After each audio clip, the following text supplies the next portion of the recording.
Dear students, आज हमने chapter second का पार्ट फर्स्ट का वीडियो आप देख चुके होंगे। अब हम पार्ट सेकंड स्टार्ट करने जा रहे हैं। मैं बुक रीडिंग करूंगा और उसका सेंस आपको समझाऊंगा। आप मेरे साथ में बुक साथ में खोल के रखना और उसे ध्यान से देखना। मैं स्टार्ट करता हूँ। T Smith, a British schoolgirl, was able to save many lives when the tsunami struck Phuket beach in Thailand.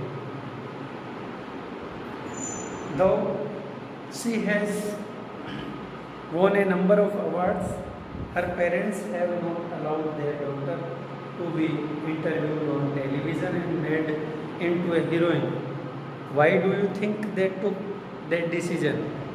आप क्या सोचते हैं कि उन्होंने ऐसा निर्णय क्यों लिया होगा कि वो अपनी बच्ची को टेलीविज़न स्क्रीन पर किसी भी इंटरव्यू देने के लिए अलाउ नहीं करते हैं? तो ये इस स्टोरी में हम जानेंगे। टी स्मिथ एक ब्रिटिश गर्ल है और उसकी स्टोरी हम पार्ट सेकंड पढ़ने जा रहे हैं। Now here is a story from Thailand. Thailand की स्टोरी है। The Smith family from south east England were celebrating Christmas at a beach resort in southern Thailand. Tilly Smith was a 10-year-old school girl. Her sister was 7 years old. Their parents were Penny and Colin Smith. तो ये Smith family है, ये south east England में की रहने वाली हैं और क्रिसमस सेलिब्रेट कर रही थी एक साउदर्न थाईलैंड के एक बीच पर रिसोर्ट के अंदर। फैमिली में कौन कौन था? टीली की सिस्टर थी जो 7 साल की थी और टीली खुद 10 साल की थी और एक स्कूल में पढ़ने वाली स्कूल स्टूडेंट थी और उसके माता पिता थे पेनी स्मिथ और Colin Smith. It was 26 December 2004. Deadly tsunami waves were already on their way. They had been triggered by a massive earthquake of northern Sumatra earlier that morning. तो 26 दिसंबर 2004 का दिन था। घातक सुनामी की लहरें पहले से ही अपने रास्ते पर थी और वो एक भारी अर्थक्वेक की वजह से जो उत्तरी सुमात्रा में उसी सुबह जल्दी आया था उसकी वजह से वो आई। The water was swelling and kept coming in. Penny Smith remembered the beach was getting smaller and smaller. I didn't know what was happening. तो टेली बताती है, याद करती हुई बताती है कि पानी उफान पर था और अंदर आ रहा था। बीच जो था वो बीच छोटा और छोटा और छोटा होता जा रहा था। मैं नहीं जानती थी कि क्या घटित हो रहा था। But Tilly Smith sensed that something was wrong. लेकिन टीली को यह अनुमान लग गया कि कुछ गलत होने जा रहा है। Her mind kept going back to a geography lesson she had taken in England just 2 weeks before she flew out to Thailand with her family. लेकिन टीली को इसका आभास हो गया था कि कुछ गलत होने जा रहा था। उसका दिमाग उस ज्योग्राफी लेसन की ओर गया जो उसने इंग्लैंड में 2 सप्ताह पहले उसकी क्लास में लिया था। जब वो थाईलैंड के लिए रवाना हुई थी उससे लगभग 2 सप्ताह पहले उसने उसकी क्लास में एक ज्योग्राफी का लेसन पढ़ा था, उसकी ओर उसका दिमाग गया। Tilly saw the sea slowly rise, Tilly ने देखा कि समुद्र धीरे धीरे उठ रहा था और स्टार्ट टू फॉर्म, झाग में परिवर्तित होना शुरू हो गया था। बबल एंड फॉर्म वर्लपूल्स, यानी बबल्स और वर्लपूल कहते हैं जो पानी गोल गोल राउंड में घूमता है, भंवर जिसको हम बोलते हैं, उससे वर्लपूल का है। She remembered that she had seen this in class in A video, a tsunami that had hit the Hawaii island in 1946। 1946 के में हवाई आइलैंड में एक सुनामी आई थी और उसका वीडियो ज्योग्राफी की क्लास में उसके सर ने उसे वीडियो दिखाया था और उस वीडियो में उसने सेम ऐसी ऐसी चीज़ें देखी थी। Her geography teacher had shown her class the video and told them the tsunamis can be caused by earthquakes, volcanoes and landslides.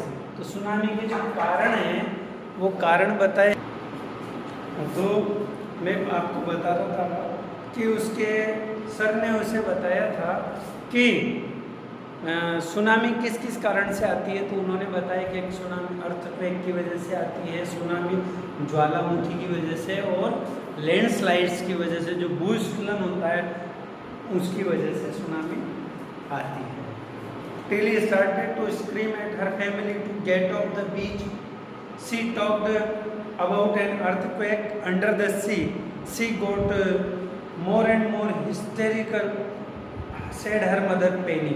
उसकी माँ ने बताया कि टीली ने चिल्लाना शुरू किया अपनी फैमिली को बीच से दूर जाने के लिए या बीच छोड़ने के लिए, और वो बता रही थी कि समुद्र के अंदर अर्थक्वेक आया है और वो ज़्यादा से ज़्यादा हिस्टेरिक, मतलब जैसे घबराहट जैसे उसको हो रही थी। हिस्टेरिकल का मतलब होता है when you are hysterical you shout, laugh or cry in a wild, excited way without any control over yourself। बिना कंट्रोल के इस टाइप की चीज़ें करना, जैसे हंसना है ना, रोना, चिल्लाना, इस प्रकार की जो चीज़ें करते हैं वो हिस्टेरिकल दौरा पड़ना जिसको हम बोल सकते हैं, इस टाइप की हो गई थी। I don't know what A tsunami was, मैं नहीं जानती थी सुनामी क्या थी। But seeing my daughter so frighten, लेकिन मैंने अपनी जब डॉटर को इतना डरा हुआ देखा तो I thought something serious must be going on, कुछ ना कुछ जरूर गंभीर चीज़ होने जा रही थी। Tilly's parents took her and her sister away from the beach, beach से दूर ले गए उन दोनों को, to the swimming pool at the hotel, hotel के स्विमिंग पूल की ओर। A number of outer tourists also left the beach with them। उनके साथ बहुत सारे दूसरे लोगों ने भी, जो टूरिस्ट थे, उन्होंने बीच को छोड़ दिया था।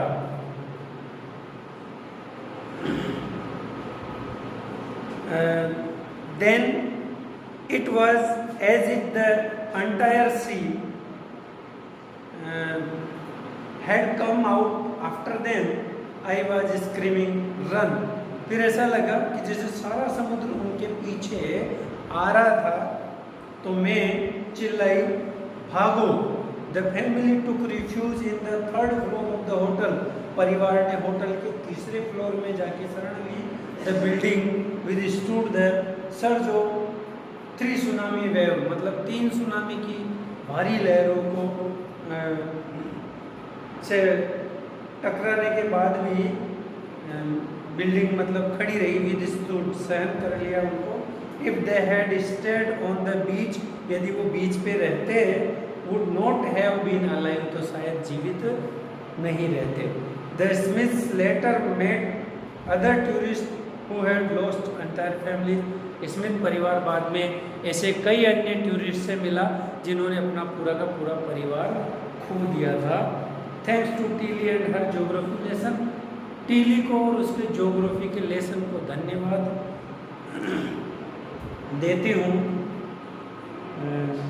दे हैड बीन forewarned, जिन्होंने हमें चेतावनी दिया, चेताया। Tilly went back to her school in England and told her classmate her terrifying tale. Tilly उसके बाद अपनी स्कूल में जब लौटी लंदन में, तो उसने अपनी जो ये टेरिफाइंग टेल यानी ये डरावनी जो कथा थी, ये दूसरे स्टूडेंट्स को, टीचर्स को सुनाई।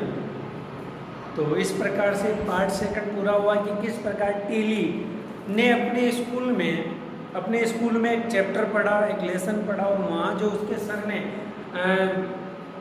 उसे नॉलेज दिया किस बात का कि भाई सुनामी किसे कहते हैं, सुनामी क्यों आती है, सुनामी कितने घातक होती है, सुनामी के वीडियो उन्होंने स्कूल में प्ले किए, शो किए, और उसकी वजह से जो ज्ञान, जो नॉलेज टीली को मिला, उसने कई लोगों की जान अपने नॉलेज की वजह से बचा ली।